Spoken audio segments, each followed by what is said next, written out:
PCC అధ్యక్షుడు మహేష్ కుమార్ గౌడ్ మాట్లాడుతున్నారు. ప్రత్యక్ష ప్రసారం ద్వారా చూద్దాం.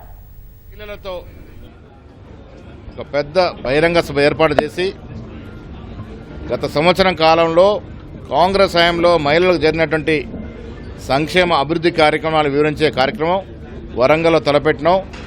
ఆ కార్యక్రమాన్ని ఏ విధంగా నిర్వహించాలి, ఎటువంటి నిర్ణయాలు తీసుకోవాలో సమీక్షించడానికి ఇవాళ ఈ సమీక్షా సమావేశం ఏర్పాటు చేసినాం. మళ్ళీ మీకు 3 గంటలకి మీ అందరితో మాట్లాడతాం.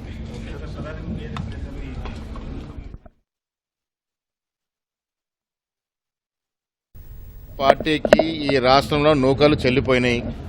పార్లమెంట్ ఎన్నికల్లో వారి పర్ఫార్మెన్స్ సున్నా. వారు అన్నీ అయిపోయినాయి, ప్రజలు తిరస్కరించినారు కాబట్టి ఇష్టం వచ్చినా మాట్లాడుతూ ఉన్నారు. మా దగ్గర గణాంకాలతో మేము సిద్ధంగా ఉన్నాం. నిన్న కూడా నేను పత్రికా సోదరులకు చెప్పాను, మీరు ఎక్కడికి రావాలంటే అక్కడికి వస్తాం, చర్చ పెట్టుకుందాం. 10 ఏళ్లలో మీరు ఏ రంగంలో ఎంత అభివృద్ధి చేశారు, మేము 1 సంవత్సరంలో ఏ రంగంలో ఎంత అభివృద్ధి చేస్తామో చర్చించుకుందాం. లెక్కలతో సహా చర్చించుకుందాం. వాస్తవాలు ప్రజలకు తెలియజేద్దాం. ఏం సాధిస్తారు కిషన్ రెడ్డి గారు? రాష్ట్రానికి రావాల్సిన 35-40 వేల కోట్ల అప్పులు తీసుకురాలని పరిస్థితిలో ఉన్నాడు కేంద్ర మంత్రి స్థాయిలో ఉండి. ఇవాళ మూసీ ప్రక్షాళన హైదరాబాద్ భద్రంగా ఉండడానికి తీసుకున్నటువంటి కార్యక్రమం. మరి హైదరాబాద్ సురక్షితంగా ఉండాలా వద్దా అనేది మొదటగా కిషన్ రెడ్డి గారు జవాబు చెప్పాలి. ఒకరోజు నిద్ర చేస్తే ఏమొస్తుంది?